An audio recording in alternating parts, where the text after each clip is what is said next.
আমার নাম সাবিহা, আমি এফপির ব্যুরো চিফ। আমার আসলে দুটো প্রশ্ন। আপনি একটা করেন প্রথমে প্লিজ।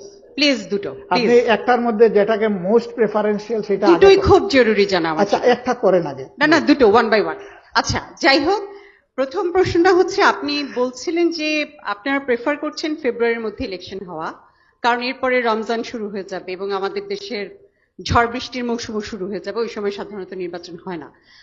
এখন প্রশ্নটা হচ্ছে যে আপনার মনে কি এমন শঙ্কা আছে যে যারা ক্ষমতায় আসবে তারা এই জুলাই অভ্যুত্থানের বিচারটা ঠিকমতো করবে না? এটা আমার 1 নম্বর প্রশ্ন।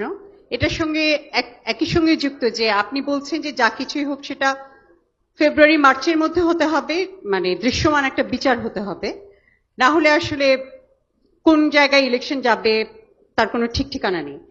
তো আইসিটি তো একটা ইন্ডিপেন্ডেন্ট বডি, এইভাবে যদি তাদেরকে বলেন যে ফেব্রুয়ারি মার্চের মধ্যে বিচার করতে হবে, সেটা তাদের স্বাধীনভাবে বিচার করার যে ম্যান্ডেট, সেটাকে ক্ষতিগ্রস্ত করে কিনা, এটা আমার 1 নম্বর প্রশ্ন। আর আমার 2 নম্বর প্রশ্ন হচ্ছে, ইউরোপীয় ইউনিয়নের বিভিন্ন দেশের সঙ্গে আপনি যখন দেখা করেছেন, তারা কি অন্তর্ভুক্তিমূলক নির্বাচনের কথা বলেছে? তারা আওয়ামী লীগের পার্টিসিপেশনের প্রশ্নটা কি তুলেছিল? সেক্ষেত্রে আপনাদের জবাব কি ছিল? এবং যদি আওয়ামী লীগ ইলেকশনে আসে, আপনারা কি ইলেকশন করবেন না তাদের প্রতিহত করবেন? Thank you.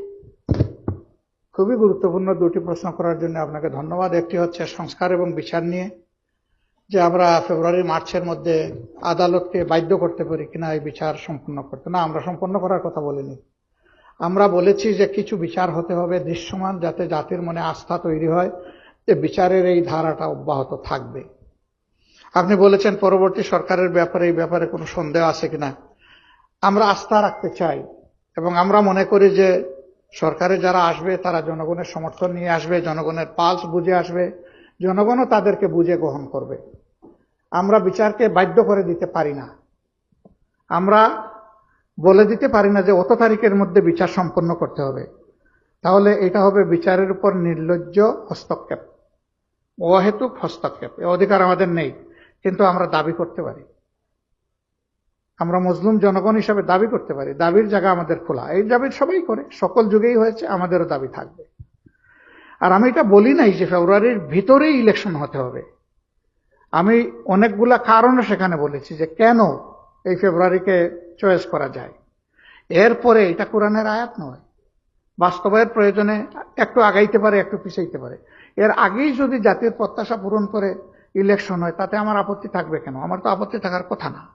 আবার যদি এর জন্য আরো একটু সময়ের প্রয়োজন হয়, আমরা 15.5 বছর 16 বছর অপেক্ষা করতে পেরেছি, আরো 1-2 মাস অপেক্ষা করতে পারবো ইনশাআল্লাহ। দেশটা আমাদেরই, ভালোর জন্যই আমরা এটা করব।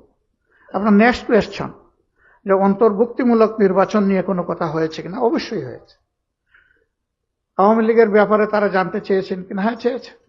সবাই চাননি, 2-1টা জায়গায় তারা চেয়েছে।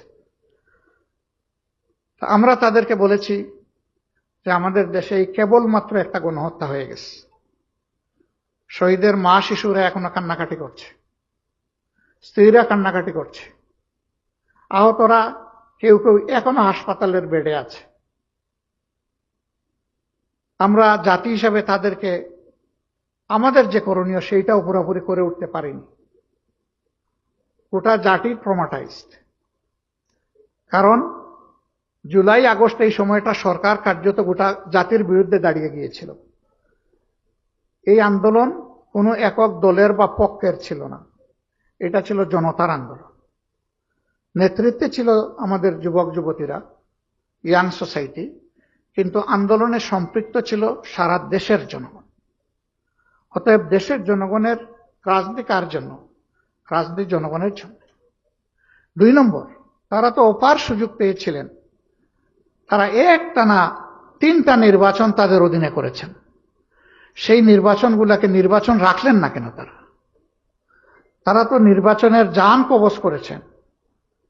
এমনকি জনগণ তো বলে যে তাদের ভোটাররা, তাদেরকে যারা সমর্থন করে, ওরাও নির্বাচনের প্রতি এতটা আস্থা হারিয়ে ফেলেছিল, তারাও ভোট দিতে যায়নি।